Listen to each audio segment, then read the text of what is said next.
Yeah, I like am keeping my Twitter, but it does seem to be dying, and I have a Blue Sky. I set it up for me, one for the podcast and one for my other podcast.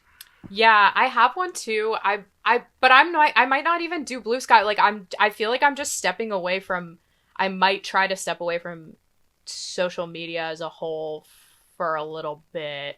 Just not entirely, just less. Just less. I need to like focus on like life and shit. You should like secure your handle on Blue Sky. Oh, I and did. Then, like it's when on the yeah. season comes back. We're in there. Oh, we're in there. Dur's Homefic will never die. So, but yeah, I don't know. Also, just like I'm really, really getting sick of like, especially now that there's no new content. I'm really, really getting sick of the like discourse every single fucking day. Like it's one thing when there's at least new shit to like clear the timeline all the time or whatever, or there's like you can always like theorize about the next episode or whatever, but like now it's like fucking boring and none of my stuff is getting any engagement. Like I don't know. Yeah. I'm not. Well, it's the only thing that we're really hanging off on is the buddy cliffhanger of it all. And it's like, you know what? It was good. Was it enough to keep me satisfied for 3 months? No. Like I will say on that Thursday night, I watched those 3 episodes back to back. I watched 911, I watched Dr. Odyssey, I watched Grey's Anatomy. 911 that I've been invested in all season. I was like, okay, there was sort of an underwhelming mid-season finale. And then Dr. Odyssey, I'm like, there's a little bit of something hanging on here. There's a decision that needs to be made, but it is still also wah-wah, like, into a mid-season finale. And then Grey's Anatomy out of left fucking field. Like, holy shit. Blew everybody out of the water. I feel like I saw a post that said, like, Grey's is so back. Grey's is so back. So there's this character. Yes, and one of them left the show, but she's still alive. Their gay character left the show, but he's still alive. Harry Shum's character is starting to get interesting, sort of. I feel like he forgot how to act after he left Shadowhunters. I'm like, where did that glitter in your eye go? I'm also so excited SJ's watching Shadowhunters now. That's the glimmer you only get by playing gay. That's yeah. Yeah. But there's this character in Grey's Anatomy now. He is the nephew of Derek Shepherd and Emily Shepherd. Amelia Shepherd. Derek Shepherd and Amelia Shepherd's dad, he owned a convenience store, and he died when some guys came in to hold the convenience store up, and he wouldn't give up this watch that his wife had given him. They shot and killed him. In the mid-season finale, there's a heat wave, there's no ice in the hospital, so this pregnant character, Joe, and the intern, the nephew of Derek and Amelia Shepherd, go to a convenience store to get ice. And a guy comes into the convenience store, holds up the convenience store, and at some becomes a kerfuffle with the gun. The gun goes off. We cut to black. We'll see you in March. Like, that is how you do it. Oh, okay. That's big. There's that. There's a patient on the table that Amelia is dealing with whose heart won't start. So there's like a patient hanging in the balance. There's like a law thing happening over here with a lawsuit. And there's the gun went off. We cut to black. We'll see you in March. Like, yeah, that's how you do it. That's how you do it. This is where I'm cutting back in. Sorry, we went on a 911 tangent. We are some of that's ending on the cutting room floor. And none of you get to know. Haha. You know, it's so fun. I have to check if anybody tags our podcast in it because I forgot about Spotify Wrapped having podcasts, and somebody put up me and SJ is in their top 5 for podcasts. I was like, oh fuck, right. I didn't even check mine. I'll have to log in to our like podcast feed Spotify like account because it's not the one I have on my phone. So I have to log into it and look. What's up, everybody? This is the Luck We Had, a shameless recap podcast. Hello. You guys have been spared. We did all of our catching up and chatting before we recorded.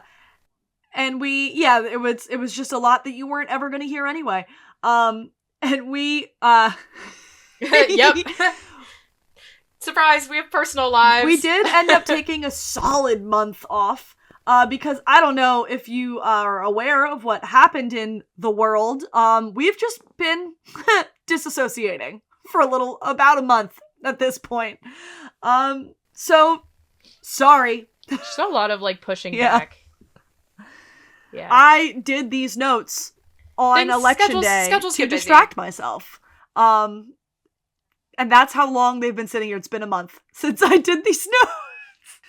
But we're here. Do you even remember the episode? Yeah. Well, this is a great episode. It is a great episode. Emmy Russum directed this episode.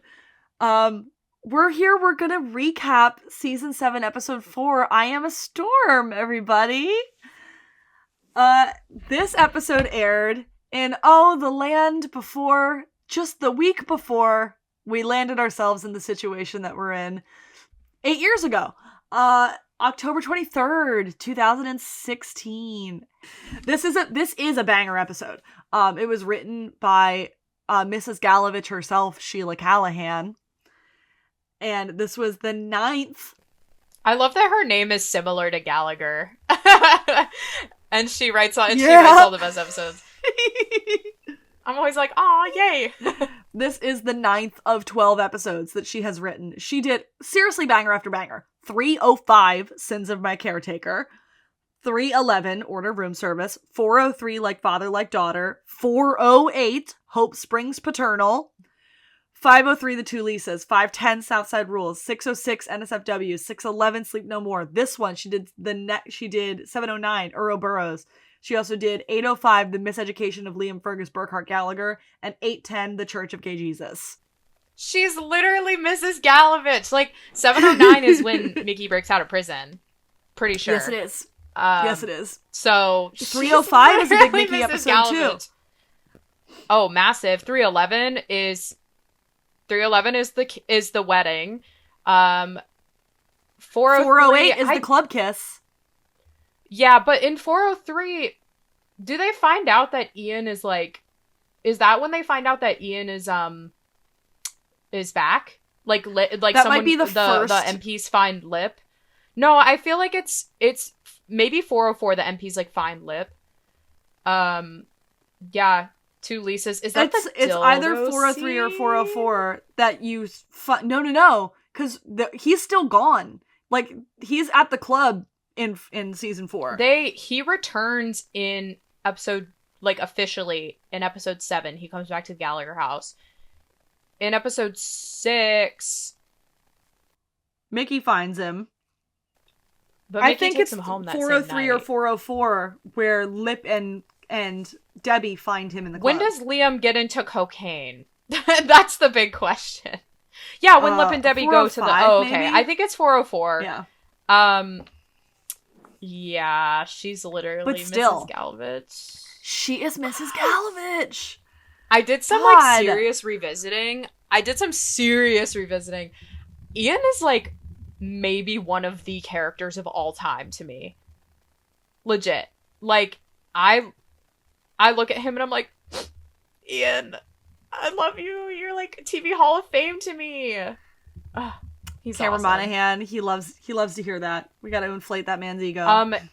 He just posted some fucking photo shoot or something, and I was looking at those pictures, and they're obviously definitely edited because that's how pictures work. But I was like, damn, why do you look younger? Why do you not look like the age you are? But they're definitely looked younger in person too. Yeah, I think it's the haircut. His hair is such a fucking mystery to me because it's like when it's buzz short, it's really curly. When it's long, it's really straight. So I'm like, what's the truth? And girl? Curly, the youth must be hidden in the curls because when his hair is curly, he does look younger, just like Oliver Stark. Why did Oliver Stark age backwards 5 years this season? Like, what the fuck happened? Well, they gave him a beautiful, gorgeous girl Bridgerton makeover because they were like, it's your season. Of course, this is Hollywood. It's like, not making any allegations, of course, but it's like, what if we came to find out that he had like crazy plastic surgery? Yeah. I'd be like, or he just like has a skin guy and a nutritionist and a professional makeup artist. Like Sheila Callahan, she was also a writer on incredible shows like United States of Terra, Hemlock Grove, Sorry for Your Loss, and she was a producer on Shameless from season 3 through to season 8. And season 3 is when Mickey... legit. Season 3 was like 3, 4, 5 is like when they peaked. 6, 7 are good. 6, 7 are good. 8 is like, eh. Sure, 1 is a great first season. The first 2 lays a nice half of base. 8 is super good. The second half of 8 is like, yeah. This episode though was directed by Emmy Rossum, Fiona Gallagher herself. And remember, this is season 7, so this was a season where she had renegotiated her contract, and this is the first season where she gets to direct an episode. She came on that set mad as hell. She was there. She will end up directing 2 episodes. This is the first one. She did this, and then she did 808 Frank's Northern Shuttle Express. I don't remember what happens in that one. Never seen it. That sounds like it would be Frank headed to Canada. That sounds like it would be. It sounds like it would be, but I don't remember. She also got to direct on an episode of the show Animal Kingdom and an episode of the show Modern Love. Animal Kingdom is really good. I have to go back and rewatch it from the top. It's got a great gay storyline, and it's like sort of a mafia thing, but also just like not so much mafia as much like a gang and like a family of like, we've done this our whole lives. It's good. And it's like in California, and they're always surfing. It's good. I feel like a lot of people on this show have worked on Animal Kingdom, which makes sense because filmmaking is a networking business. But like okay, I see. No, it was Stars. Oh, yeah, but like they're kind of twins. Actually, it was on TNT. TNT, okay, that's owned by NBC. TNT, right? Yeah, TNT, TBS, USA. I think they're all NBC. You'll never guess what production company.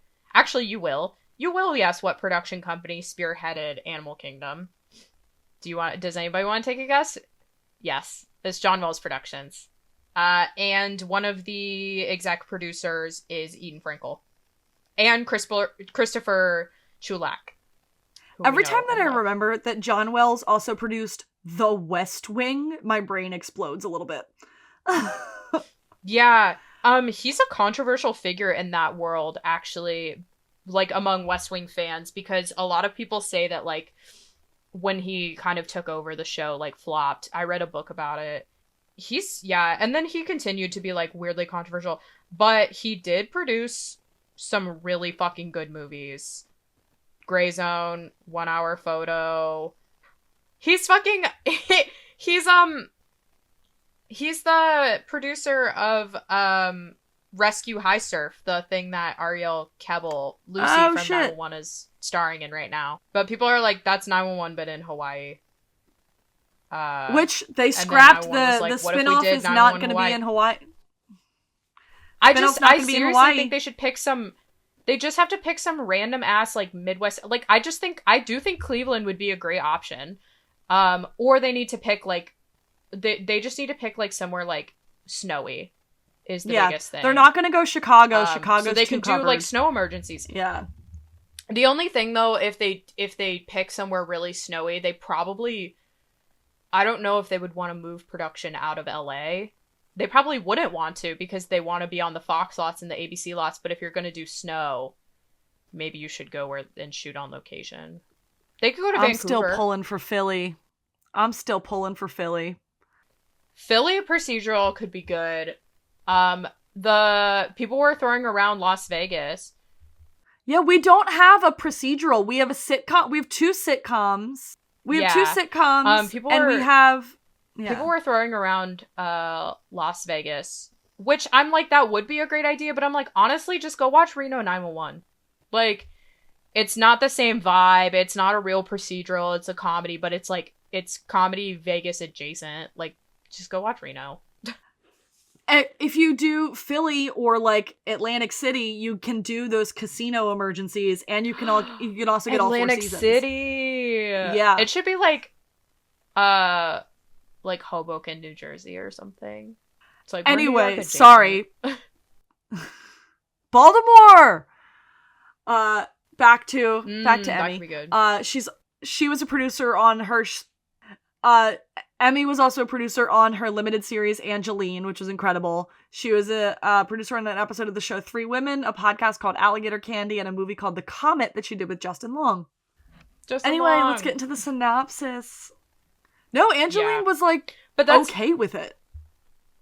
Oh, but I think not initially. Like initially, like Emmy got her blessing. Initially, she was do cool. The show. Yeah, but I think after she said some shit, and then Emmy was like, "What? Like we were friends."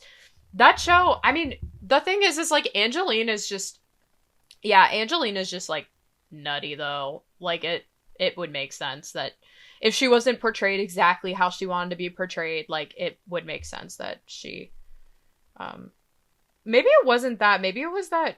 Did Emmy get like some kind of bad reviews?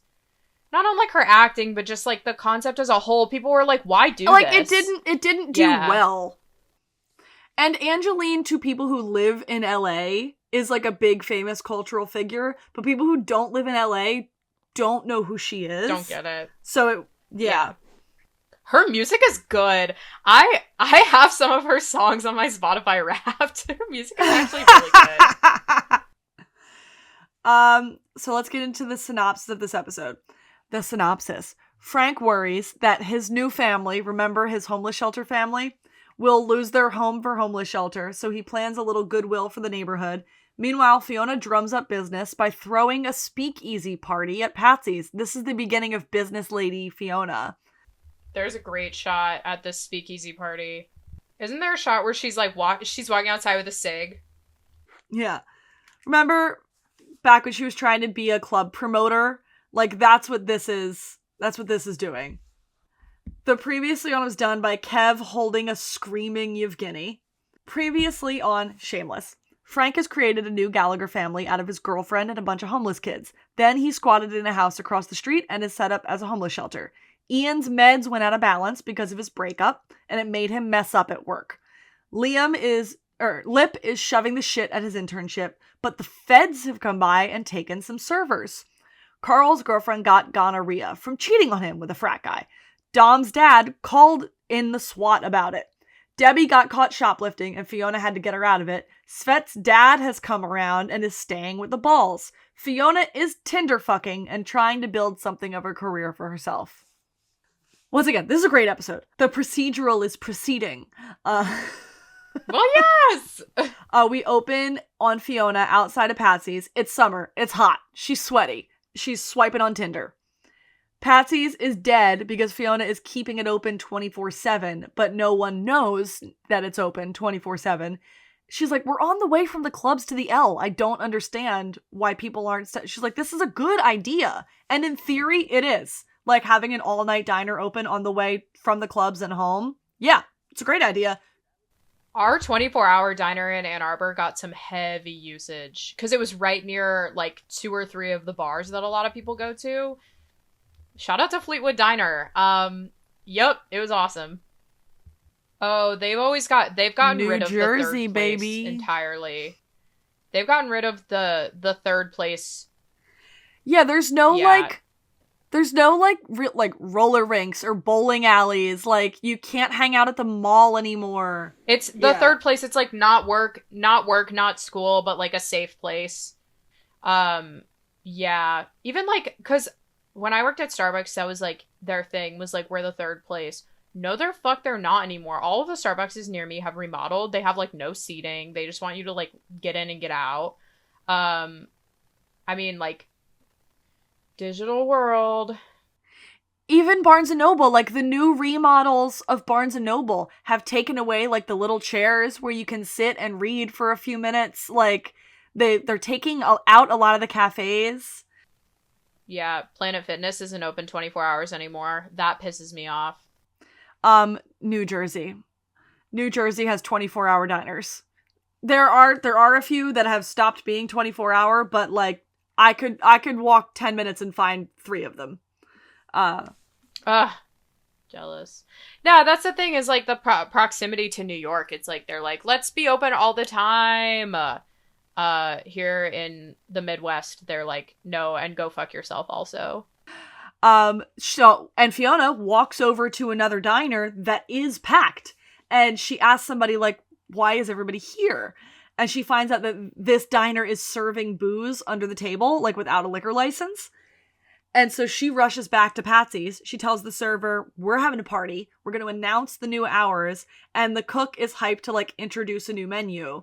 She's like, we're going to do like a 1920s style party. She carves a hole in the one pillar. And she's like, yeah, look at that. Al Capone took a shot at that. And she's like, somebody put up a plaque. We're having a party. That was awesome.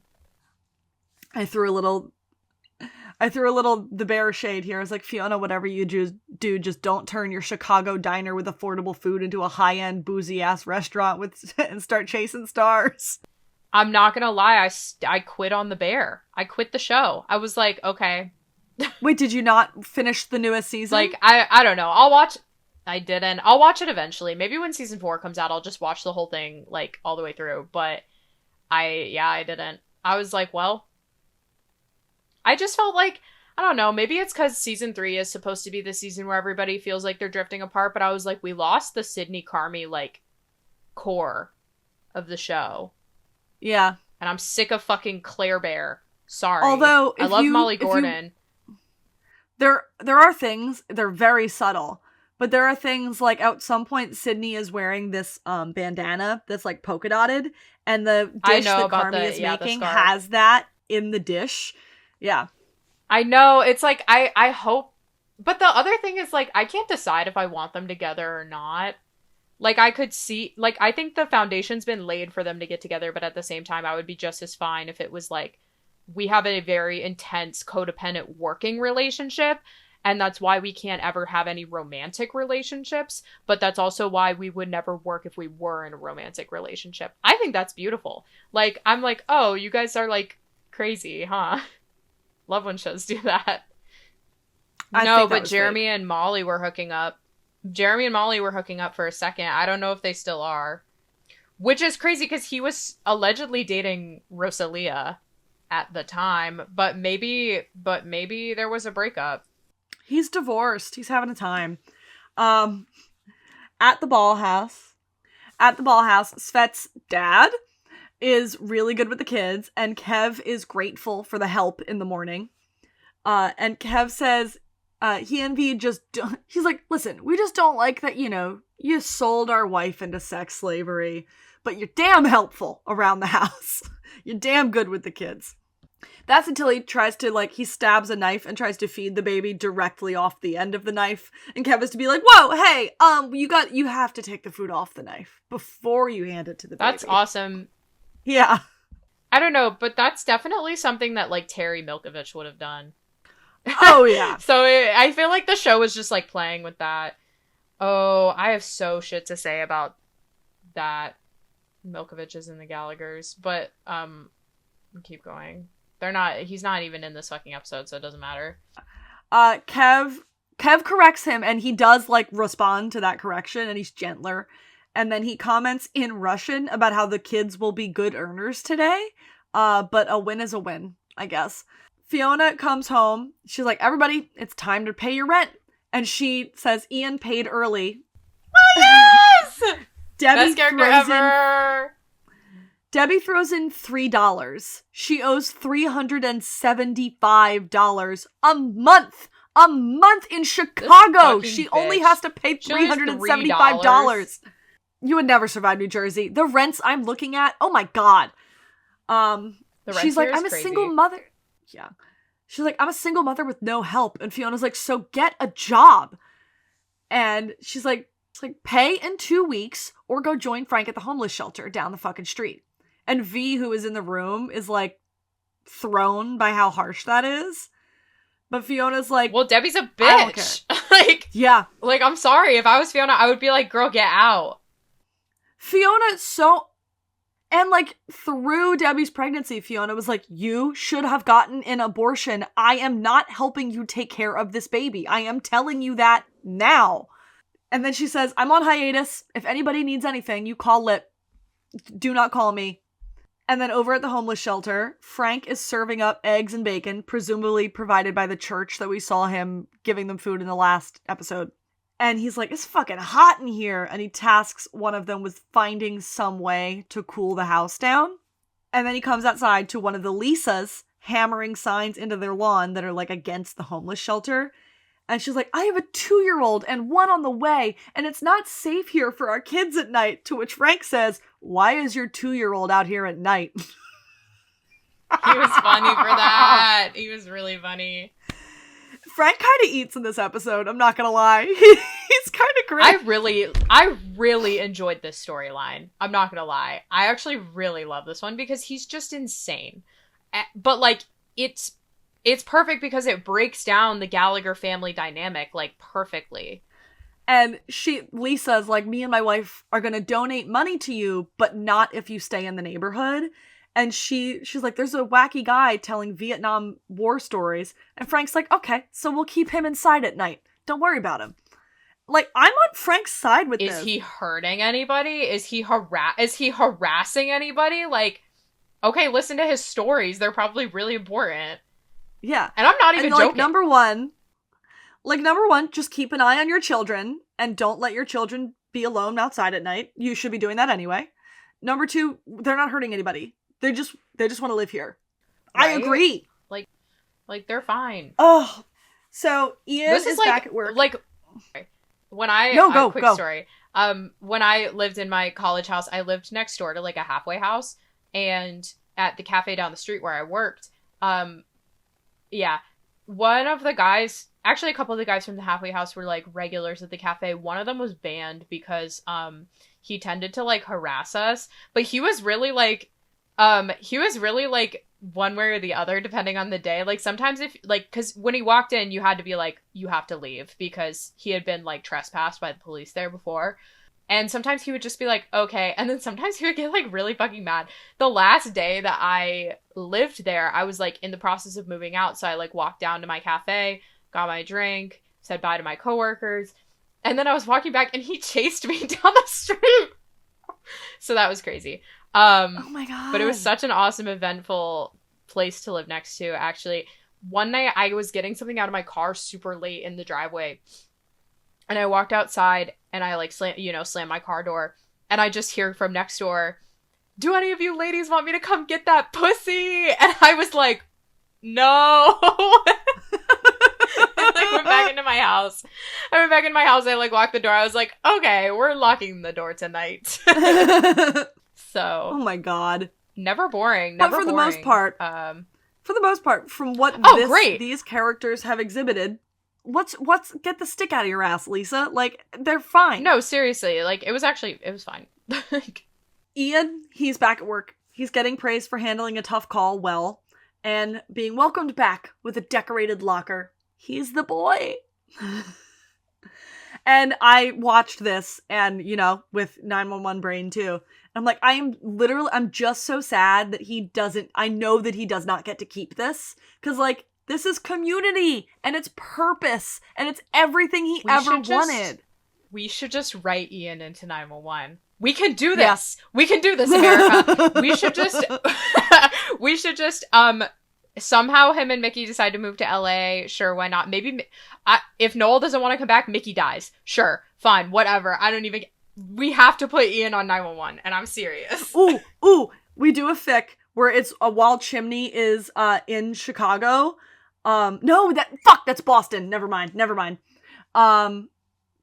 I was trying to connect it with the paramedic. It's not gonna work.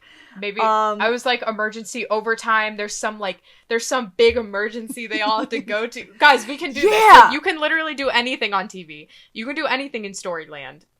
We could put Ian Gallagher. Fuck Chicago, IP. Fuck whatever network owns. Chicago EMTs and firefighters fly out to California because of a wildfire, and other states need to lend a hand. Okay, this is a world in which Ian is not a convicted felon, though, right? This is a world in which Ian is not a convicted felon, actually. A lot of us tend to forget this. It's season 7, Ian. It's okay, we can make him time travel. We can do this. Or what we can do is we can cast Cameron Monaghan in a role, name him Shmi and Schmaliger, and no one will ever know that it's like the severity. Shmi and Schmaliger and his husband Schmicky Schmilkovich. Anders Holmshade in my fanfiction. Like, it's just, this is Like, the army offered him community and purpose. Being an EMT offers him community and purpose. And stability. That's why he did it. Because he could stand out, but also be invisible because he was a middle child. It hurts really bad, actually. Yeah. The other thing... Okay, this is the thing I was going to talk about earlier, but I guess we're already on a tangent. Me and Sydney have been talking a lot about, like, Shameless as of late, and she was, like, laying out for me. Obviously, this is, like, low-hanging fruit, but the Milkovich family is a complete, like, narrative foil to the Gallagher family. They are the Gallagher family without Fiona. Yes, agreed. Also, what just happened? No! It's been You're 45 joking. minutes, Evan! That's so fucked up, seriously? Wait, how long have you When? not been recording?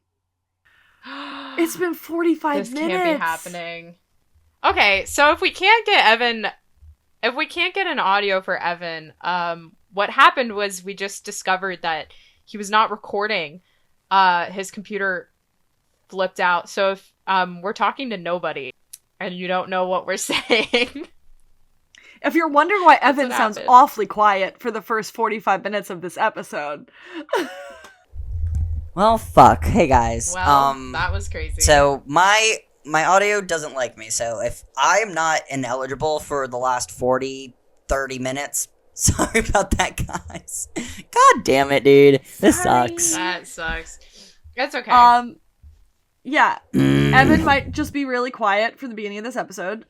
Or I've done some creative editing, and you won't even know, and it's fine. He'll definitely know.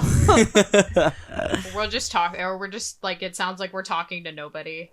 We're not that far into literally. the episode, too. So, yeah. So it's okay. Because we love to yap. Lip is at his internship. He is being given actual intern activities to do. He meets his new supervisor because the last one that was like the also an unpaid intern just got a 6-figure job. And now Lip is the new senior intern. And he's got a new, young, hot intern to look after. It's a curse So recording. Fiona... So Fiona. Fuck, dude. Fiona gets woken up by a work phone call and gets out of bed to deal with it, finding Franny in her room with a note attached to it. Because remember, she told Debbie to, like, get a job and figure it out. Malicious compliance. I have to respect it. She is funny. But just dropping your tricked her into baby, that. bro? Come on. She tricked her. She was like, Meanwhile, Carl goes to hang out with Dom's dad. They're going to the shooting range. The dad tells Dom that she was told not to talk to that college boy anymore, but she is not respecting his wishes, so he will not be respecting hers, and he'll be Isn't hanging out she, with like- Carl. Because doesn't she isn't open she, like, the door? sitting... Is that the one No, I or think is she this the opens one the where door she's, for like... Carl. Oh, okay. I thought this was maybe the one where she's, like, sitting on the lounge chair with that guy. But isn't that a different guy? It's, like, not the college kid. That's it's another a different guy. Yeah. Yeah. That must But be yeah, in a she's different like, what are episode. you doing here? And he's like, I'm It not is, here it's for you. I'm later. here for your dad. I'm here for your dad. Whatever. Her dad being like that, he's like, oh, you're not respecting my wishes, so I shan't be respecting yours. Slay. Good for you. Debbie is at the job interview at the donut place. The lady says, we need someone flexible who can come in, drop of a hat. Debbie's like, no problem, that's me. And then Fiona shows up with Franny. She's like, bam, bam, bam, with baby. She's like on the phone too, and she's like, hey, here's your baby. And Debbie's like, can you take Franny with you to the diner? You're the manager, you could do whatever you want. And Fiona's like, yeah, and I don't want to do that. So no, call it. And so someone just pulled up in front of the Gallagher house and needs to talk to Ian. So this is Trevor. Biggest sigh of my entire life. Hi, Trevor. Nobody will ever understand what it was like watching this fucking show live. Because they actually try to develop Trevor and Ian. They made a fucking effort. Trevor met Monica. They tried so hard, dude. They tried so hard. Like, I was watching it this actually when it was airing, felt too. It actually felt like Galovich was so over at the time. Like, okay, I knew. Because, like, him I and knew. Trevor have some conversations. No, They seriously, have some like, okay, gnarly conversations. They villainize I Mickey knew- like more than you would ever think. yeah. I knew So, that. I know that. For people who weren't, like, there, though, like, because you guys were there, but for people who are listening who, like, weren't there, what happened was, around the time that this was airing, well, they actually filmed, like, super way, they filmed the whole season, like, before it airs, pretty sure. Or they're, like, wrapping up as episode 1 is airing. There was, like, sides that were sent out for, like, a minor speaking role in episode 9 or episode 10 had been sent out. On the reverse of those sides was the scene where the cop comes to the house and tells Ian that Mickey has come back, or that Mickey escaped prison. So, like, we knew going into the season that was going to happen, and then somebody leaked the, like, entire plot of their arc of, like, Mickey comes back, he says, let's go to Mexico, like, all that shit. Ian cheats on Trevor. Somebody leaked that on Tumblr, like, months in advance. And then it actually happened. But they really did fucking try with Trevor. Like, it felt like Galovich was seriously over. But then as soon as, like, we got confirmation that they were bringing Mickey back for this, like, quote-unquote final send-off to Mexico, everyone was like, oh, it doesn't matter what relationship they put Ian in, because in the finale, they're just gonna bring Mickey back. And they're gonna end up together. Yeah. They were like, they're either gonna try to get him back before... No, remember how Emma posted selfies from the makeup trailer that just, like, accidentally had Mickey's tattoos, like, over his that shoulder? leaked his shit, and everyone was like, what is that? Yeah, no, that was crazy. But, like, yeah, after the Mexico thing, I was like, no matter what fucking happens on the show, as long as it doesn't end, as long as they, like, pick when it ends, like, they're like, we are ending the show, I was like, Mickey's coming back and they're gonna be together. That's just, like, that's absolutely. just reality. And then they surprised us all, and they managed to get him back for 2 seasons. Mostly because we now have definitive proof that that is the only way Cameron would agree to end Ian's story. Again, he is the original Oliver Stark. He's the fucking blueprint, bro. Like, oh my god. He understands. Because he's literally British. He's not, but yes he is. He wants to be British so yes, fucking Cameron bad. Monaghan is British. He's a fucking child actor. Meanwhile, speaking of people who are not the blueprint, who are not good actors, the guy who plays Trevor. Terrible. Ugh. Literally immediately terrible. Yeah, it just he served a fine purpose, like, as a character, because it was like, okay, he was development for Ian. He was exposing the audience to trans representation, which was a good thing. But, like, man, Hollywood had, sorry, this is gonna be shade, and that kind of sucks that I'm saying this, I know but it was what like, you're gonna say. but it's like, did we really not have any other trans actor? And the answer to that is That's just what I'm no. It's no. The answer There's is seriously no. Like, the answer was seriously no. So, like, an established You know what actor I will well say? enough to be able to be reputable, and someone to be able yeah, to fit and to into be that around universe. Ian's age, like, yeah, to be Hadn't in that he universe. just finished The Fosters? He was hot. I think he was so, he was yeah. riding hot. Yeah, he had just finished The Fosters, and I think he had, like, a pretty sizable internet following at the time. Like, Yeah, no, as he far as, started as like kind of up-and-coming like actors, a though, trans he was- person on Tumblr. yeah. Like, he was really big on Tumblr and did like music and stuff like that. Yeah. What I will say is, isn't one of the main characters on 911 Lone Star trans? Yes, yeah, he is. the one Is guy, that- I forget his name. Is that, like, written into the show, or is it just that the Yes. actor is Yes. trans? It Oh, is. that's No, awesome! he Wait, is, that's and sick. it's written in. Yeah. Because I Once remember I saw the they clip. pitched 911 Lone Star as, look how diverse we are. We have a black trans man. We have a bisexual woman. We have a woman who wears a hijab. We've got a gay main character. And his Rob boyfriend Lowe. is just about And Rob Lowe. Rob Lowe. Never mind, Rob it's Lowe. all just about Rob Lowe, actually. But then they were like, we're doing Buddy, but it's not Buddy. but it's not We're butter. doing knockoff. I remember like the 2 clips of Lone Star that will never I will never not see online is one, the frozen rib cage compressions, Of course. that craziest thing, and then the second one is like the lady refusing treatment. She's like, I don't want treatment from whatever, and then he's like, I'm trans, I'm gay, I'm whatever, and like I was like, is he actually trans? And I googled it, and he was. They did a similar thing on original 911 though. Yeah. He can hear me? I can, ma'am, but I do have to tell you I am a homosexual. Yeah, honestly, 911 Lone Star seems nuts, but like I kind of want to tune in. I've been thinking about it. Dude, I've been they're thinking about literally it. throwing an asteroid. They're throwing an asteroid at Awesome! Texas. I love TV. Like, why are they doing that? They like because it was like they heard that their show was being canceled, and they were like, "Fuck everything! Explode Texas with an asteroid now!"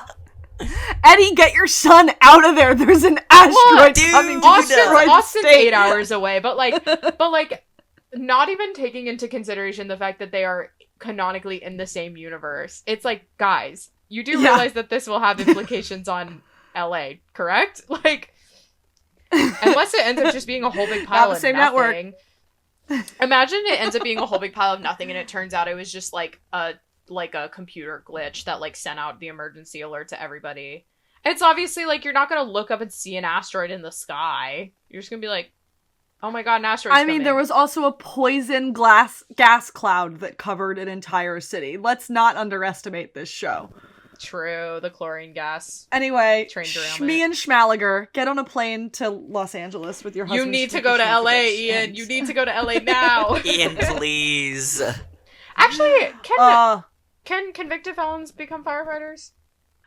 Because they can be firefighters in prison, but I don't think you're allowed to become I was about to say, because firefighter they normally outside use of prison. like prisoners to do like wildfires and stuff like that. Yeah. Slave labor. Yeah. No, they cannot. But California does have a program that allows prisoners to participate in firefighting. So, okay. But prisoners, not ex-felons. Yeah. Sometimes they do consider... it's prisoners that they can pay 10 cents a day and put their lives on the line for wildfires. Sometimes, if the felony is over 10 years old, they will consider it on a case-by-case basis. Depending on, like, what the felon... Guys, we can do this! We can literally do this! We just have to wait a couple more years! Anyway, this man is a terrible actor right away. Trevor was coming around to yell at whoever put the anti-homeless signs up in the neighborhood. And he's like, I thought it was you, when he was talking to Ian, who was like just getting home from his shift. And once he found out it wasn't Ian that put it up, they start flirting. So, just like Tommy and Lou, they're both fucking terrible actors. Their characters are bad people. They are bad people. And they are played by people I can't fucking stand for different reasons. Can't fucking stand them. Trevor is so fascinating because Trevor is, on surface level, a little bit like Mickey. His main thing being that he has, like, a very short fuse and is, like, prone to, like, provoke.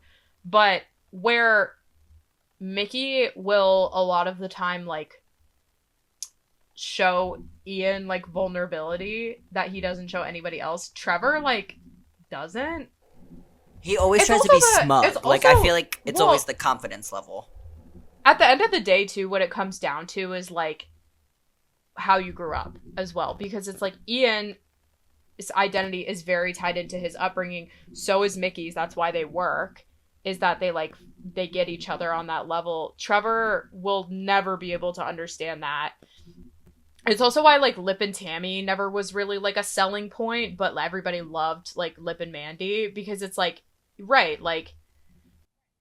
Lip and Mandy get each other. They get each other because they have shared experiences, also because the Milkovich family is the Gallagher family if they didn't have a Fiona. That's, like... And, obviously, if the dad was a lot more racist and evil, but it's like, well, no, they're the Gallagher family... if they didn't have Fiona to hold them together. And And even, like, in the Milkovich family, Terry clearly didn't give a shit about his wife. Frank and Monica, for how terrible they were, they loved each other so bad. Like, they loved each other. Yeah. So... There were terrible people who were terrible for each other, but there was love there. Yeah, but, like, Mickey and Mandy are, I think, on a certain level, very similar to Ian and Lip. In that, like, Mickey is all of the best parts of Lip, and Mandy is all of the worst parts of Ian. And that's why one relationship succeeded and one didn't. And it's also like, well, Mickey and Mandy don't have, like, a sibling relationship anymore, but Ian and Lip are still, like, as close as ever. Like, there's reasons why the one relationship worked and one didn't. So that's crazy. But yeah, Mickey and Lip don't get along because they're the same. And that's also why Ian likes Mickey, is because he reminds him of Lip. Yep. All the good parts of Lip, at least. Snaps all around. You ever hit my husband again, I'll fucking kill you. Television, man. And they definitely didn't even mean to do that. So yeah, with this, like, it sucks because I was watching this and I was like, man, if I didn't know that this character fucking sucked, this would be charming and cute and I would be into it. But, like, I know what happens and I know this character fucking sucks. Because he does show up again, like, beginning of season 8, and they totally well, him and just, Ian like, hook his up again. Him and Ian have, like, a friends with benefits situation. They have that weird scene, though, when they go to, like, the bear club, though, and, like, that made that's me feel what really that's weird. my big beef with Trevor. That's my big problem with Trevor, is when that's Ian's my biggest like, beef. when Ian's like, I'm upset, and he's like, let's go fuck some fat guys. That's what I do to feel better. Yeah, and Ian's like, what? Yeah. And then he, like, kind of, like, not, like, coerces, because that's a strong word, but he kind of, like, influences Ian to do it as well, even though Ian is very much like, I don't know, like, this doesn't feel like a thing that's gonna make me feel better, and it fucking doesn't. And then literally start fucking crying? Yes. Yeah. He starts crying. And, like, Ian, who, like, in the bear's arms. his darkest moments, and, like, in his darkest moments in the past, have been so tied to sex he had that he didn't want to have. Like... Then, and like, then, I don't yeah, know, like, and then because, him and Trevor hook up again. Maybe a couple episodes later. Like, they have sex again. Outside. Like, the only which is thing crazy. that really stops him and Trevor seeing each other is Ian getting arrested. Well, from the van explosion. No. It's after. No, I'm wrong.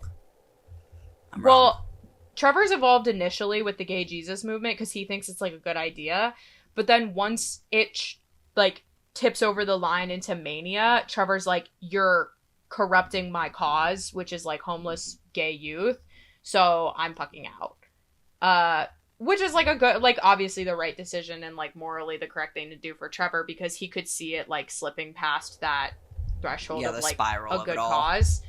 But oh my god, it was fucked up. The whole thing was fucked up. And then, like, fucking Geneva was like, we can't compromise the movement. As soon as he started talking to Shim, I was like, this is bad. Anyway, Lip is teaching the new... We're getting ahead of ourselves. Lip is teaching the new intern how to use the coffee machine. She says it... Can you see me? Can you hear me? I can hear you, but I can't see you. Okay. But that was always the case. My video cut. Okay, it's fine. The new intern, he explains what they do. They process credit cards for fantasy sports. That's what they do. She's like, isn't online gambling illegal? Which, like, with all the ads we get now for, like, all the, like, DraftKings and all that shit. Yeah. FanDuel. It's like, I can't believe that at one point online gambling was illegal. He's like, well, it's not gambling. She's like, it sounds like gambling. And he's like, hey, keep your head down and stop asking fucking questions. Yeah. Meanwhile, Debbie calls him for help. She's still at the donut shop and Franny's crying and Debbie needs someone to watch her so that she can look for a job. Lip's like, I can't help you. I cannot take care of a baby right now. I can't help you. Yeah, he's like, I'm at my job right now, bro. At the homeless shelter, Frank is telling the residents that the furniture is being reclaimed by the realty company, so they now have to go to the street and look for some furniture. And he also tells them the neighbors are becoming a problem, so we have to make the house look presentable and not give the neighbors any ammo against us. He calls it psychological warfare. People are like, I thought you fought dirty. He's like, this is fighting dirty. Okay. This is the dirtiest fighting you can ever do. I'm not gonna lie. Because it's like, you fuck with their brains and you make them think they're going crazy. Like, this is the dirtiest fighting. Fiona gets to Patsy's and the waitresses panicked because the reason that they had called Fiona earlier and she dropped Franny off is that they couldn't get the cash drawer open, and the waitresses panicked and broke it open. And she's like, oh man, fuck. That shit looked like it was like hammered open. She's like, these things are expensive. But the team, like, while they busted up the cash register, they also were like, oh, we've got these cups going over here. This one's ones, this one's 5, this one's 10s. And then we were like, they had a system like worked out and it was working. And they made a third more than they usually do because the chef tried out a new grilled cheese that they like marked up and it's flying off the shelves. So Fiona's like, oh shit, this can work. I think I can make this work. Behind the alibi, Svet is hosing off the bar mats with Kev. And then she sprays herself in a nice slow motion little like wet t-shirt thing. And Kev goes, yay! It's like my 12-year-old self made up my adult life and my adult self was like, oh yeah, I see your offer and I raise you 20. It's such a good, thank you. He has two wives. And they're both so hot. Like, dude, living the dream. He has 2 wives that are both hot, that both want to fuck him, and they both want to fuck each other. It's the ideal situation. it's literally his dream. Then Debbie rocks up and asks for a job at the Alibi, and Kev's like, you're underage, you can't work at a bar, and we don't have real employees. We have spouses and family, and I'm maxed out on babies around here. No. And Svet tells her, get a husband. She's like, I have husband and wife. I have someone to watch son 24/7. I have job. I am kept woman. You want good life? Find someone to keep you. And Debbie says, I don't need to be kept. I'm a strong woman. And Svetlana's like, don't be strong. The way she said, that. Strong women weather storms. You want to be the storm. Yeah. Svet's like, find somebody weak and stupid and desperate, push your tits up and get the job done. She's like, that's what I fucking did, dude. Inside, V's like, I don't like the way Yvonne looks at the babies. It's like he's trying to figure out how much they're worth. And Yvonne comes downstairs, and because he doesn't speak English, he mimes something about upstairs that Kev has to go deal with. And then Yvonne starts measuring the babies' heads, and it freaks V out. Why he got a measuring tape? Like, how do you just have that? Debbie, meanwhile... he's a guy. She's at home on the family computer with the fucking Twilight sticker on it, making a list of things she can do for a man to keep her. She's got like a Word doc open. She's like, I can clean, I can cook, and sure, whatever. This becomes boring. Is this the episode later where Ian is laying in the bed with the laptop and he's listening to the music that Trevor suggested for him? Yeah, I think that's next episode. There is such a funny moment. Oh my god. He's like, here's my... No, because I think at the end of this episode is when they go to the party or whatever. Okay, I didn't know if that was... I forgot if like that was the end like of his part this episode, or like if... I don't know what either of you were talking about. Yeah, because yeah. So, well, because they literally do... Yeah, okay, so they go to the party at the end, and then next episode he gives it to him, and he's like, here's some of the mixes from the place we were at the other night, and Ian's like, cool. So they just... Oh, right, because they just, like, go to the diner, they don't try to And have then sex. that's when he goes to brunch with them. No, like, that's in this episode. Or, like, the episode following. Yeah. Oh, the brunch is this episode? Oh, I forgot. It's been... I watched that episode, okay, like, but they 2 don't... weeks ago. They don't try to have sex, because that's when the funniest fucking thing that could ever happen Let's get happens. there. Oh, yeah. Meanwhile, Carl is at the gun range. He's learning how to shoot properly with Dom's dad. And Carl pictures the guy Dom cheated with and then puts in a headshot and a crotch shot and then throws a throwing star. And he says, I want to be on a SWAT team. Those guys are badass. And, like, Dom's dad is like, well, damn, white boy. Like, Jesus fucking Christ. You got that dead on. He learned a lot in juvie. Ian and Trevor are at a gay club that Trevor told him about. Ian went there because Trevor told him about it. He runs into Trevor right away. Apparently, Trevor's friend ditched him, so he and Ian go get hammered. Ian, you're not supposed to drink on your meds. Oh, Trevor's friend ditched him. Trevor definitely showed up with his friend who definitely ditched him. Sure.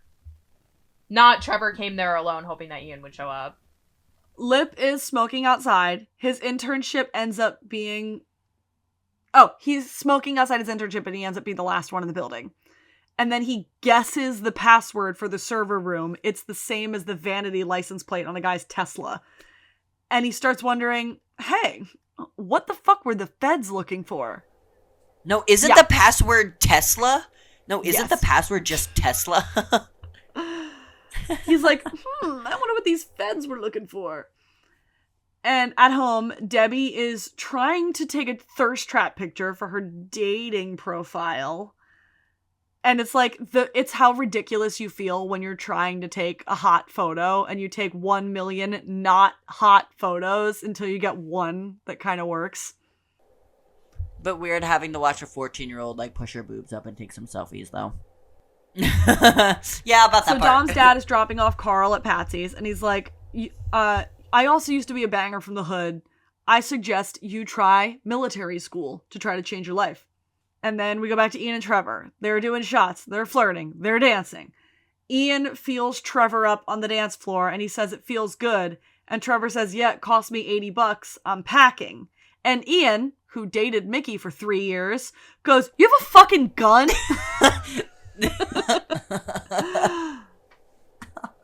Yeah. This scene is actually Mickey... that's actually really fucking funny. Because of course Ian thought it was a gun.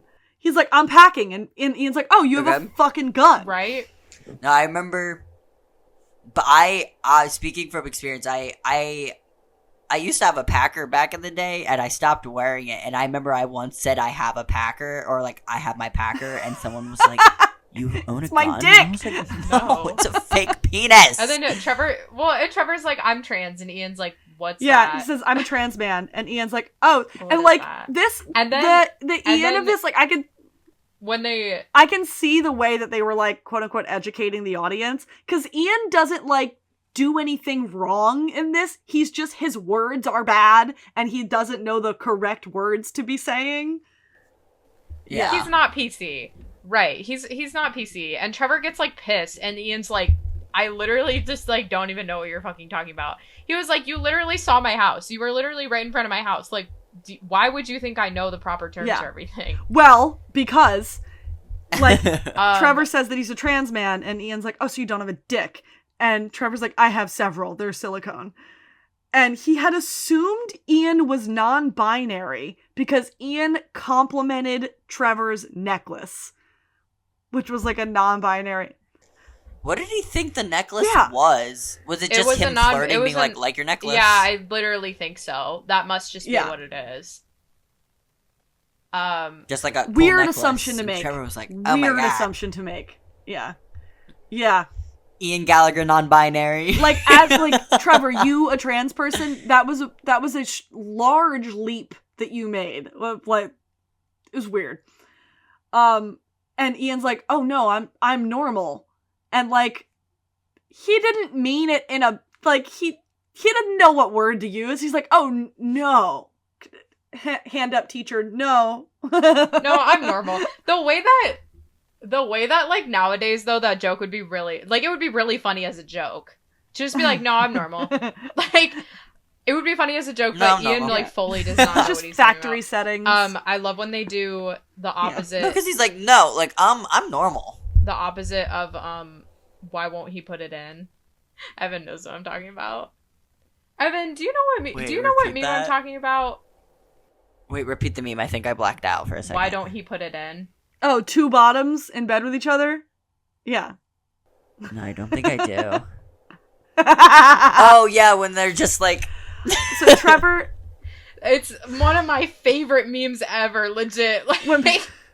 Dude, when people post that with like Josh and Eddie, literally, it's like guys, like let's be serious right now. So Trevor is mad that Ian is saying things that offend him. And Ian's like, I genuinely am an idiot baby. And like, he doesn't know that what he's saying are bad things to say. And he chases at... And it's like, I do like his reaction, because he's like, no, like, dude, like, I genuinely am just like, what the fuck? Like, I just don't know. Like, and like, anytime I've ever experienced anyone like that, like, I've never had any, like, that harsh of a kind of, like, interaction with someone. It's more so they're just like, I just don't fucking get it. Like, I just don't know what the fuck I'm supposed to say. He's like, explain it to me like I'm 5. Like, and he immediately is like, hey, no, I'm sorry. I'm sorry that this thing I said upset you. I don't know what's going on right now. And Trevor realizes that he got hot too fast. And he's like, I get heated. I snap. Let's go get drunk. Yeah, this literally happens like several times over the course of their relationship, though. The entire. Where Ian's like, blah, blah, blah. And then Trevor's like, fuck you, fuck you, fuck you. Like, and then Ian's like, whoa. Like, sorry.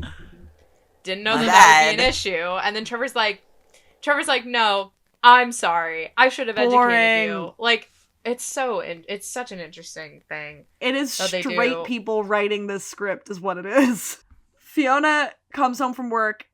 Well, Miss Galovich wrote it, so she knew what she was doing, actually. Fiona comes home from work, and Lip is sitting at the kitchen table. And she tells Lip she's planning the after hours thing at Patsy's to promote the new hours. And he's like, that sounds like a lot of work. Why try to do something new? And she says she wants to do something that it's hers. And he's like, I found out my job is using proxy servers to skirt around the areas where fantasy sports are illegal and protect themselves from the feds.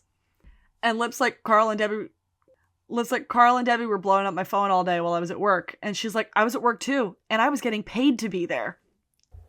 What a bitch.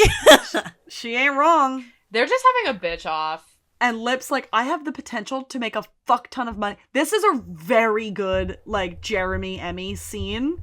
This is a good Made fight. even better by the fact that Emmy directed it. I remember this. He's like, I have a potential to make a fuck ton of money at this job and help this family in a real way. And she's like, you are not doing this for the family. The girls are fighting. She's not wrong. She's not wrong. He isn't. I love when they is. fight. She's not wrong. He's doing it for his ego. Yeah, he's doing it for he's himself. Smarter than everybody. Blah blah blah. Oh, I'm smarter than everybody, and I got kicked out of college. And okay. Womp Fiona womp. goes up to her room. She gets all of her shit because she's fucking done. She's done with this goddamn attitude. And she's like, I took the GED so you could stay in school. I waitressed my ass off so that you could go to college and drink yourself sick. The past 10 years, I've taken care of every single Gallagher in this family except one, and I'm done. And then she storms out, as she has every right to. I will always be on her side, but she is still the legal guardian of baby boy Liam. Which she... Oh, she still lets Liam, like... Liam is fine. She but it's just like the whole even like precedent of just season like 9, even in season 9, she's like she's still like but like it just kind of like the whole idea. She's like, you put I feel like we've talked about this in a couple other episodes. Like you picked up the responsibility for the 3 minors who are still underneath your roof as of now, and to like honestly the rift between her and Lip is the understandable part of it all. But it's just kind of like, girlfriend, you still have to contribute in some way towards these children. She goes to Patsy's with all her stuff, and she has an idea for the Prohibition theme for the After Hours Club. She's like, kids love a theme. And then Debbie comes by with Franny. She needs to use Fiona's printer. And Fiona is... Oh, this is when Fiona uses the screwdriver to make the bullet hole in the thing.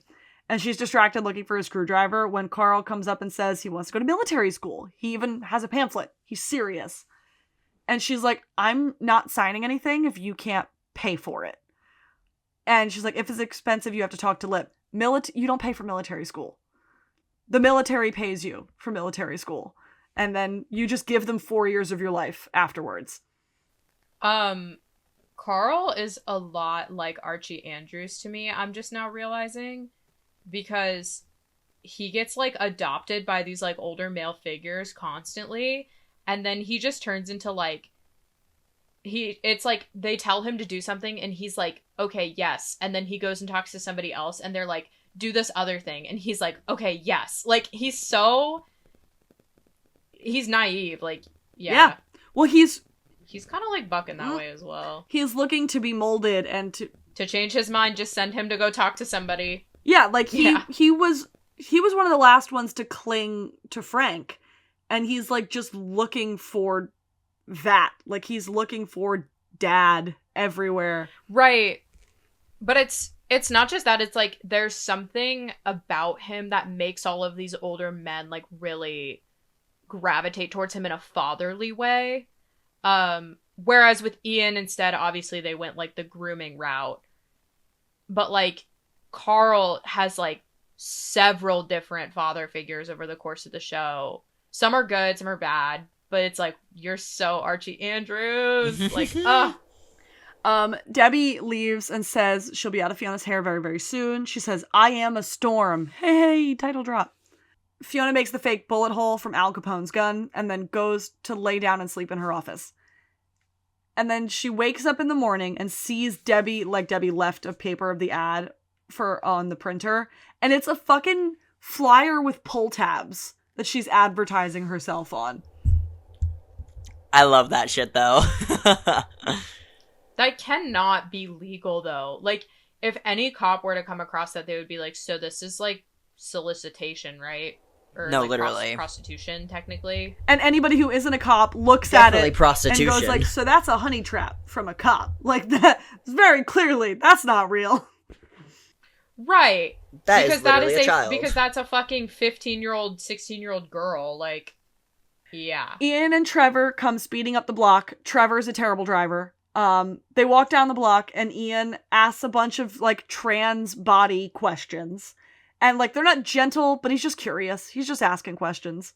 And they get blindsided by new Ian mowing the lawn. He's literally wearing one of Ian's old shirts. Like the green one with the stripes.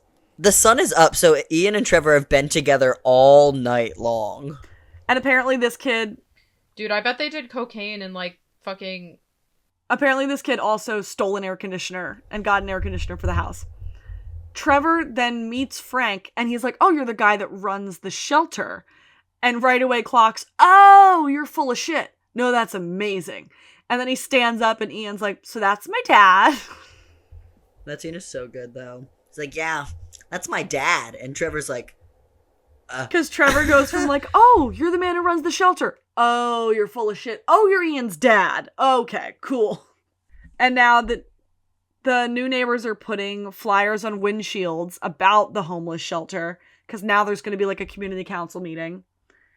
And it's because of the appliance theft from the elementary school, aka the air conditioner that just turned up. Missing air conditioner. And Frank, this is when like Frank goes full Frank about it, does a whole Frank rant. And Trevor goes, pleasant fellow. And Ian's like, that's my dad. Except it's not his dad. But too good. It's his dad. But it's not his dad, but it's his dad. At the alibi, V and Kev come in and ask, or V sees Kev come in. She's like, hey, I thought you had the kids. Where are the kids? And he's like, I thought you had the kids. And Svet, who's doing the books in a booth, is like, oh, my dad has the kids. And V's like, hey, what the fuck? We didn't want the kids left alone with him. And Svet's like, you are needlessly worrying. It annoys me. And V freaks out. She's like, I'm gonna call the fucking cops. And Kev's like, no, don't do that. Go talk to Fiona. She loses kids all the time. And V's beefing with Fiona. V says, you think I'm gonna take advice from a woman who told her sister to go live in a homeless shelter? The girls are fighting. They fight for a while. And then Kev's like, oh, damn, is that why Debbie needs a job?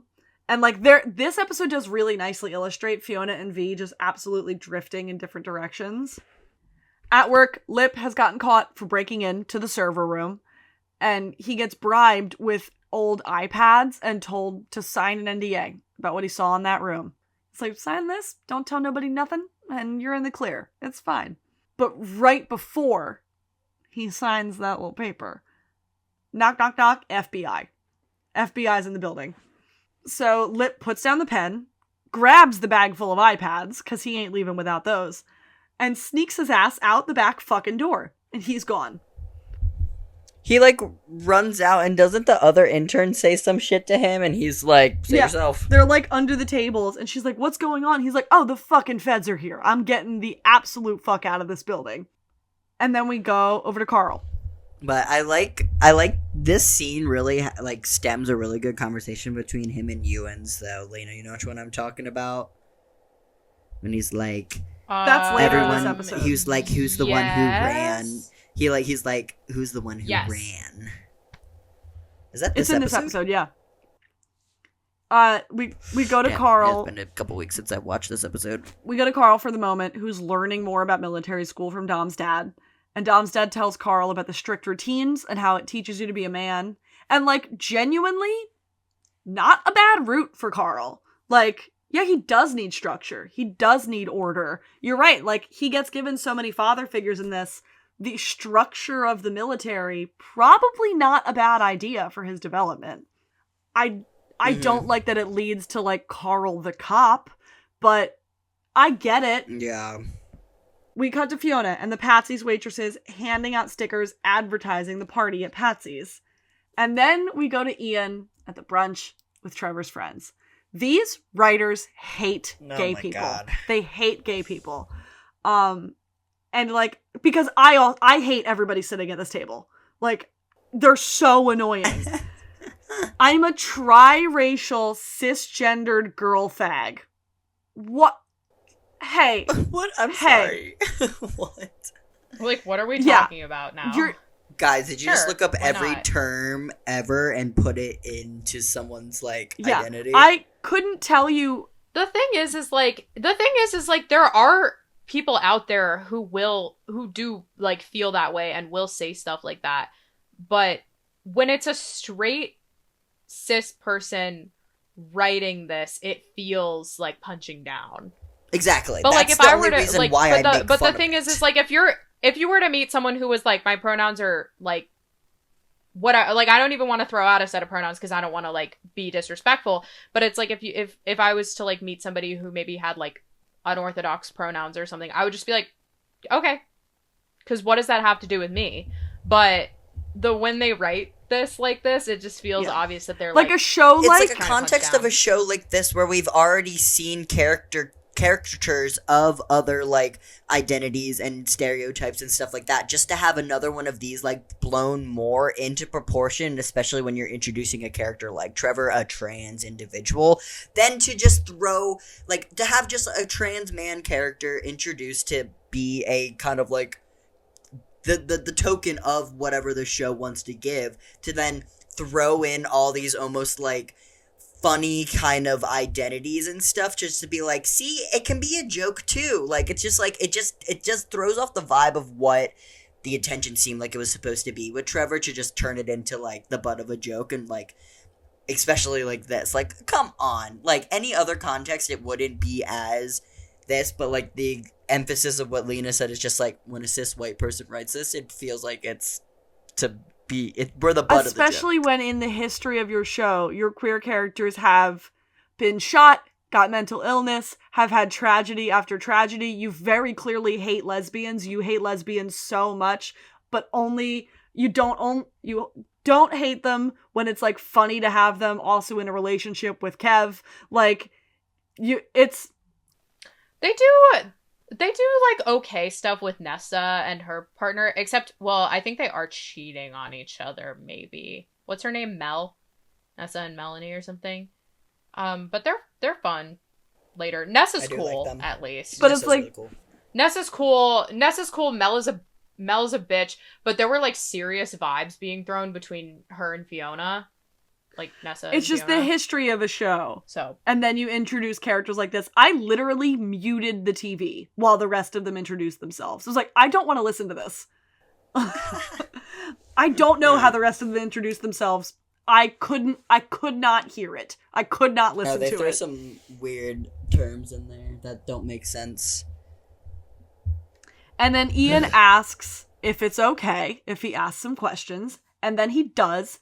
And they're good faith questions, and like we've been discussing, I understand for the general public why it's good that this storyline existed.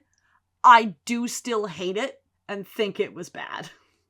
There's a different way to execute it that they could have gone, and they chose not to, so. Kev and V come home. Making sure my recording's still going. Yeah, right. Kev and V come home, frantic. They're looking around the house for the kids. Kev still doesn't know Yevgeny's name. He's saying just sounds. He's saying sounds.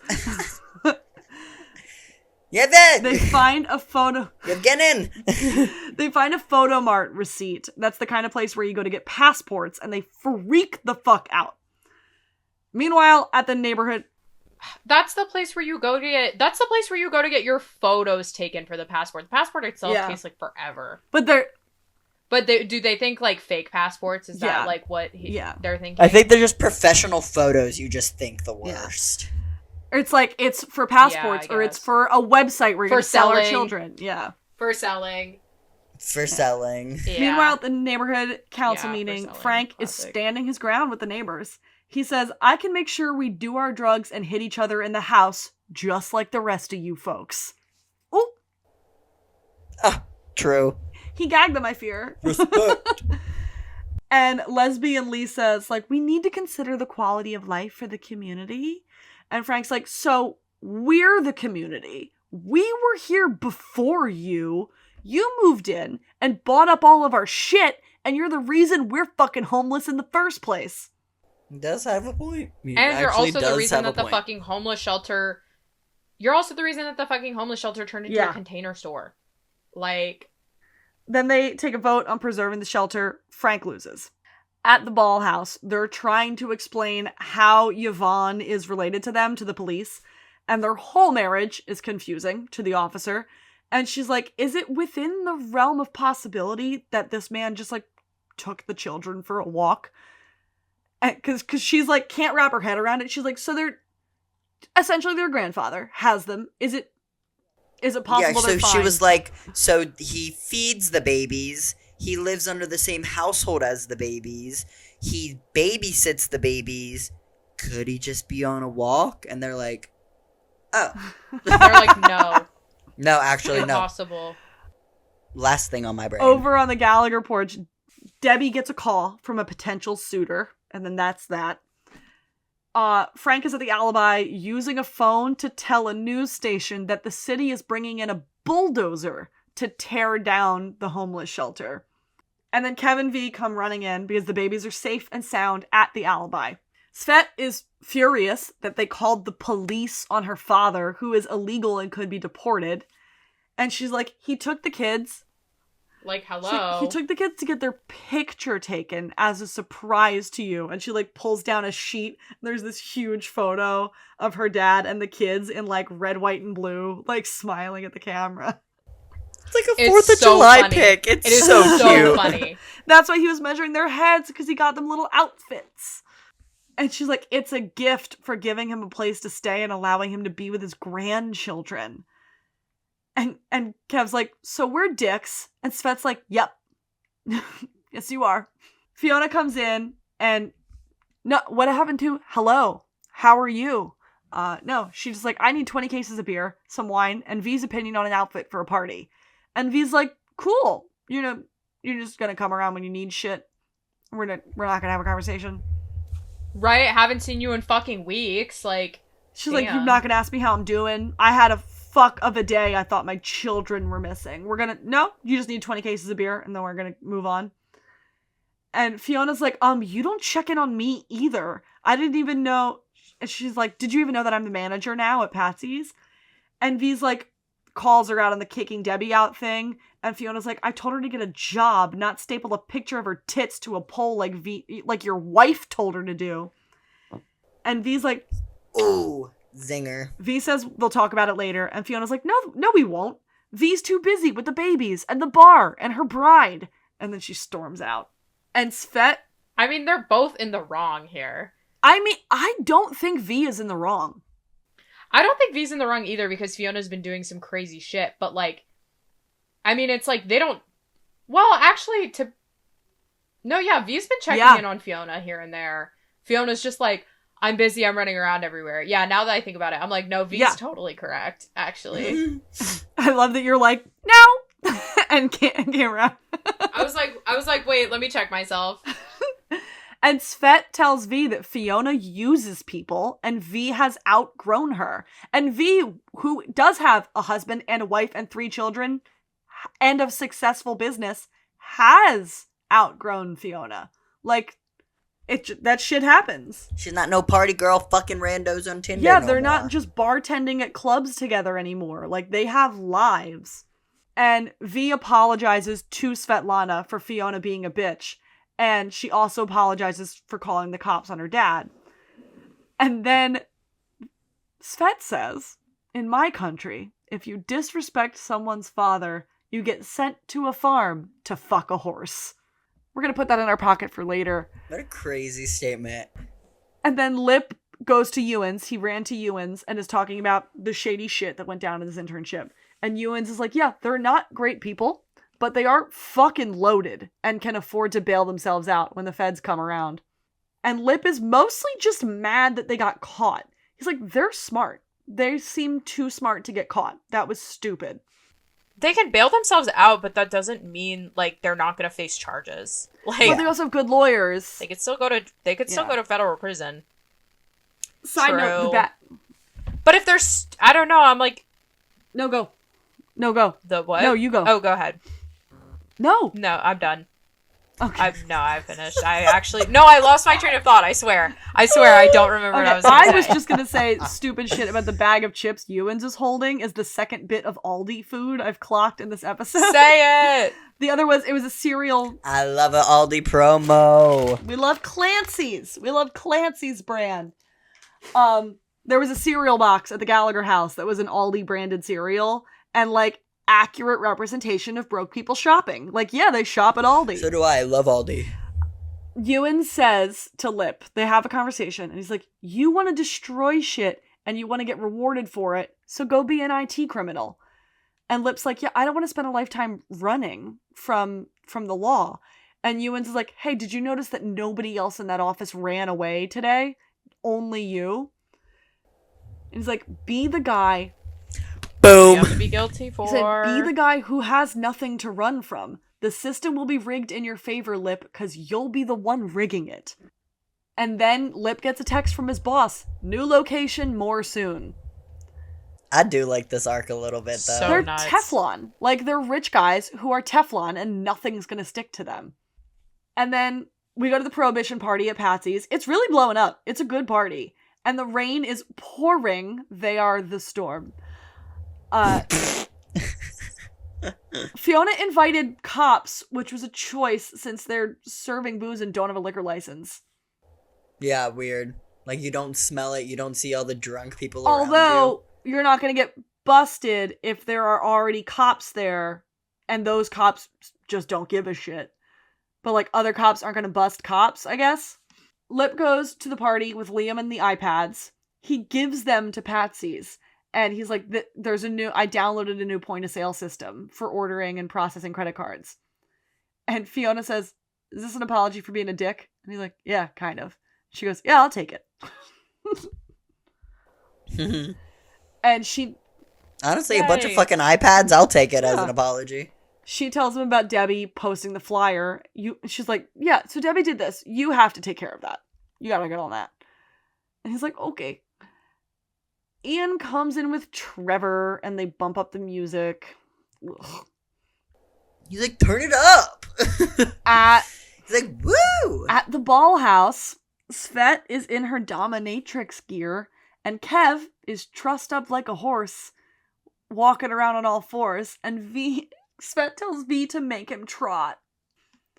So For fuck's insane. sake. So weird, dude. He has a saddle They were on doing and crazy a tail. stuff on my television. Oh my god. Okay, I'm back.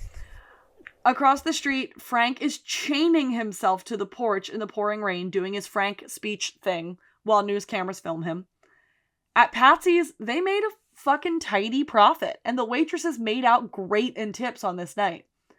And Lip is over in the corner making out with the waitress. Bianca sees... But Sierra doesn't care. Ugh. Did you disappear again? I'm back. We're right at the Bianca end. sees... We're so close! And doesn't care. Yeah, but Sierra shit. doesn't care. Did I say Bianca? Yeah, Sierra. Yeah, Sierra. Ian and Trevor are both in a booth with a sleeping Liam. Debbie comes in from one of her dates, said it was a bust. she's like, I'm the only family member Fiona hasn't offered a job. She's like, Fiona, I'm the only family member you haven't offered a job to. Fiona's like, cool, are you going to listen to me when I tell you what to do as your manager? And Debbie's like, oh, no. So Fiona's like, cool, then I'm never hiring you. Yeah, like, she knew better than the offer because Debbie would Like, not fuck want off. to work underneath of her. Like, duh. Fiona goes outside to smoke. We end the episode in the spot where the episode began, which is very cool. Like, Fiona smoking outside of Patsy's. But this time, she's going places. Yeah, she is. Sheila Callahan, you done it again. Because this episode is like, a lot of people ended up in a better place than where they started. Like, everybody had, like, a story. And it was balanced. It felt this balanced episode. Except really Debbie, well, too. who ended up the same. But she Debbie, deserved boring it. show. Don't care about Debbie. We cut to the credits. The credit song is Hollow Heart by Silverbird. After the credits, Yvonne is behind the bar at the Alibi while Frank is on the news. He's being dubbed a local hero, and everybody in the Alibi calls it bullshit. They all, like, start throwing shit at the TV. Fuck you, Frank. But Frank has been on the news now, and next week on Shameless, a billionaire saw Frank on the news, bought the homeless shelter house, and tricked it out with new appliances. Kev and V and Svet are trying to have V and Svet adopt each other's children. Carl gets into military school as a minority. He says he's part black, but they don't believe him, so he asks Dom's dad to vouch for his blackness. And that's next episode. Next episode's a good Yay. episode. It's fun. Those making it to the end of this episode, I hope that I did a good job editing out the amount of bullshit we went through. Sorry. Chaotic episode. we've It been needed to recording come for back close on to a 2 heavy hours It note. is deeply possible that It's Evan crazy. is not in the first half of this episode. Not existent for the first hour of the episode, so sorry if I'm not present for an There's hour. gonna be at least 10 minutes of that we cut out. It'll probably be closer to a half an hour, but like, boy, oh my. Yeah. Oopsies. What a time that we had This episode was worth it, though. This is during a this good... episode. Recording this. Yeah. This episode is great. This episode is so good. What a time Yeah. we had recording it, though. Yeah, what we went through during this recording is something else. Including a bullshit article that I'm sure we will blow up our text threads about. But... Oh, because guess who just fought back? Ooh! Who? Wait, I can't see One what of that the says. journalists. Rachel Forsyth? One of the journalists just posted feeling the need to write a very specific article, and then a gif of like a character like typing on a Get computer. her ass. But yeah, I really like this episode. I thought Emmy directed. And then another person just posted a link.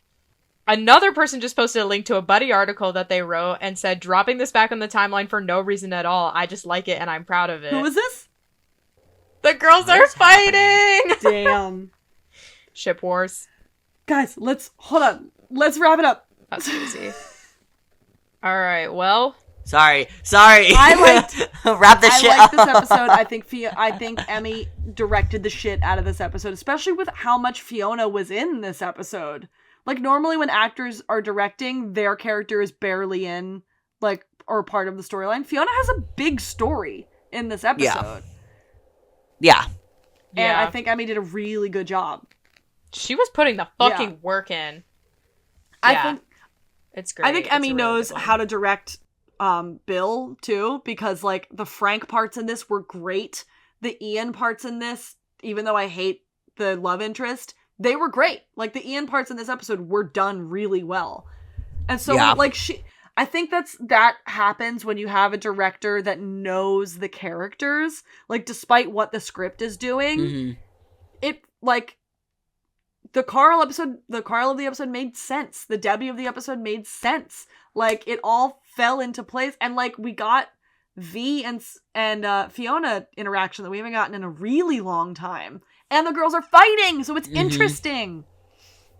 Girls are fighting. I love a good fight. Angst always brings us together. I know I've been saying it every Always. episode of this season, but I'm enjoying season 7 a lot more than I thought I was going to. It's fun. It's good. I like season 7. It's really good. After season 7 is when it starts to get a little hairy. But Even the first part of season 8, it's like, Yeah. I could rock with this. I know that season 8 and 9 are going to be the ones that I struggle through. But I'm having a good time in season 7, man. Like, this is great. Yay, I'm glad. It's a good season. Yeah, it's really good. Honestly, some of their best episodes, to be like, yeah. I agree. When Monica comes back, woo! Ooh, always brother. a great time. It's why even though we reschedule our recordings 6, 7, 8 times. Dude, you get Monica and Mickey in the same season. This is Ian Gallagher's season. One right after the other, actually. One after the Monica other. and Mickey never meeting is because the craziest bit of lore. Like, Monica and Mickey never canonically met. I don't want to say never, but like never on screen, yeah. But Mickey does act like he knows her at one point. I think when Ian like talks to him about her in the early season, and he's like, "Oh man, this gotta suck," or he's like, "Yeah, she sounds like she's crazy," or something like that. Well, it's not unlikely that Mickey's family were suppliers. I mean, just from being around the neighborhood. Yeah. Oh, yeah. I'm sure Frank and Monica hit up the Milkoviches once or twice. Oh, duh. Okay. I think we all just deserve to go gentle, and to go to bed. It's so late. Peacefully. Into this good night. Yeah. This was a great one. I need to eat some beef stew. I appreciate you both suffering through it. Evan, we'll text and figure out. I'm sorry again for my fucking audio. We'll figure out what to do. We'll figure out if there's a solution. Yeah. God. Let's just wrap it up and go to bed, guys. Good I love night. you both. Thank you for joining us. I'm sure I'll text you immediately. Goodbye. Love you too. Yes. Goodbye. Okay, goodbye, everybody. Goodbye.